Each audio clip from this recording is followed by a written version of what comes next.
Project by me, Jack Raiz. So my first project I'll be explaining was my research of the stock market. Um, so earlier this year, as many of you may be aware of, there's a lot of history being made in the stock market and all around that with the rise in AMC, etc.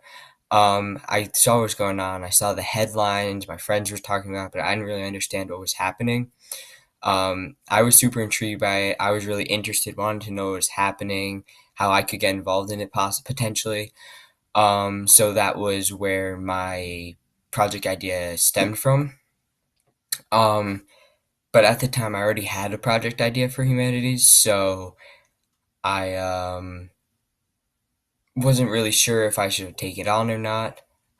Um, but in the end, I decided why not do both. So this I'll be talking about the research of the stock market. So some pictures of some things I learned how to do. Here you can see is a spreadsheet.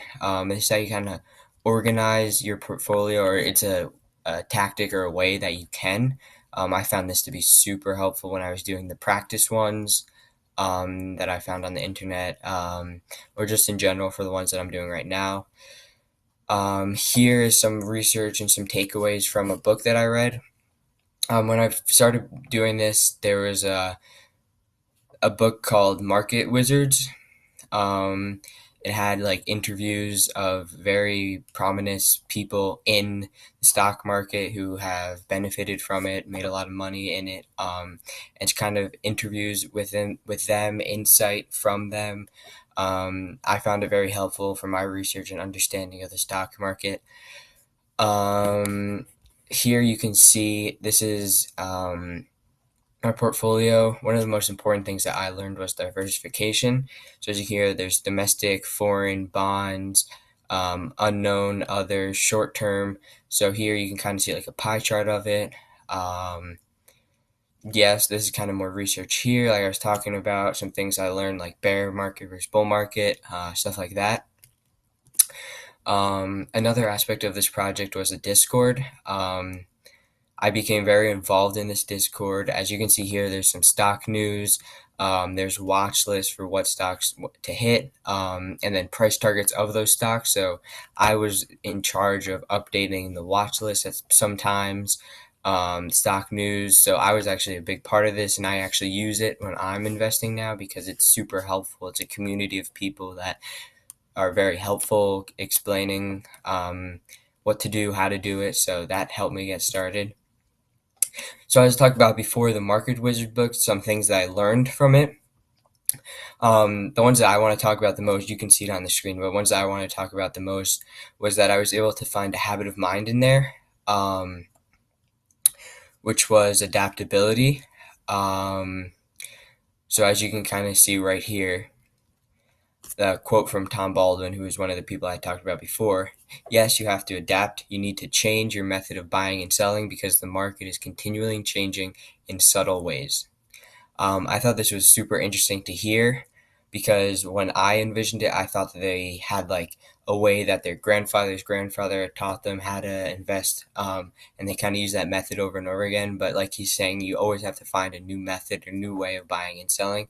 You kind of have to adapt with the market rather than kind of keep a traditional style.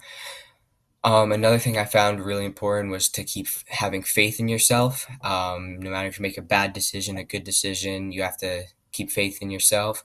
And then one last thing that I wanted to talk about was how keeping your emotions in checks can be beneficial.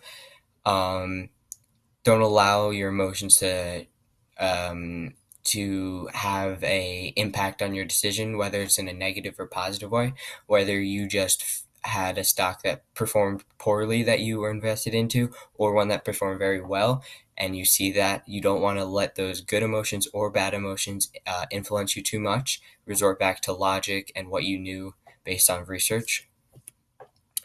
Using my knowledge to teach others. So a few weeks ago, a fellow student reached out to me and told me that he wanted to get into the stock market. Um, that he had a certain amount of money he wanted to start with. I was super excited to help him out. And one thing that I told him initially was just do some research on the stock market initially, and then I could help him. But why I put this in here is because it's something I could definitely see myself doing. One of my interests and one of the things that I enjoy doing is to teach people and stuff that I learned. So I feel like with my knowledge now, I will be able to implement that. So I feel like this is a direction my project may be able to go into. The other project that I talked about before was Ethics Bowl.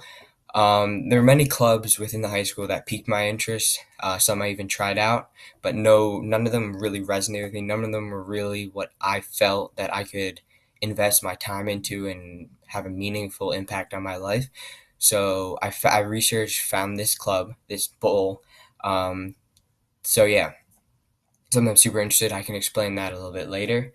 So why? Why did I want to start this club?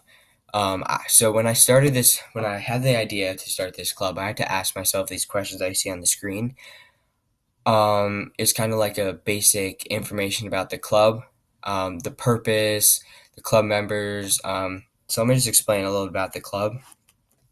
So basically, every year, a certain number of ethical questions that are real to our real life, that pertain to our real life, are given to the club, and they have a few months to discuss, figure out their opinions, stuff like that. Um, on these questions, and unlike debate, you're not assigned a side to argue. You can argue what you truly feel and what you truly believe, and it leads to more productive conversations about these topics. Um, so yeah. So at feedback night, I had presented my two projects, my ideas for them, and got some feedback.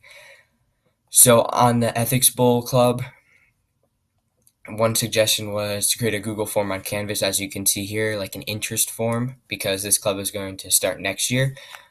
So I created that, and I've reached out to people to get it on Canvas, and it will be by next school year. Think about advisors who I'd want to be an advisor of this club. Another suggestion I got was whether or not I wanted it to become a subdivision of the debate. I decided against that because I wanted this to be my own thing. So now I'll talk about what I've learned through my projects. I'll start with the attitude side. So I've definitely learned reflectiveness. And this relates more to the stock market, but in general, I had to know what I did wrong and what I did right, even. So if I made an investment, long term or short term, was that the right move? Should I have held? Should I have waited? Should I pulled out earlier? I had to be super reflective on that. Um, and then confidence.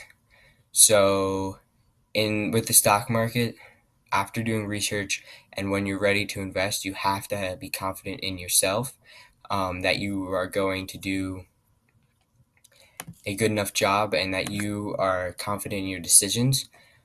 Um, and another aspect of that is if you make a non successful investment and it turns out poorly for you, you have to build up some confidence before you get back into trading normally. So, whether that's small stocks that you're 100% certain in and building that up and building that up, that was really important. Another thing was open-mindedness. So Top Shot is a NFT, which stands for non-fungible token. So it's a new trending kind of thing in investing. This happens to pertain to basketball, so it's basically like a online basketball trading card in a way. And I was actually introduced to the idea by my dad. And so I didn't necessarily think about NFTs when I originally started um, my project and really think about investing in or anything like that. But I had to be open minded, so I gave it a shot. And me and my dad have been doing it. It's super fun. It's not you're not going to lose money normally. It's pretty safe investment. Some actions that I would say adaptability I've learned. Um, like I mentioned before in the quote and the stocks, you always have to change up your method, change up your ways. You can't really stick to the same ordinary stocks. Excuse me. And then I also say self reliance, kind of going back to having faith in yourself and faith in your judgment and your research.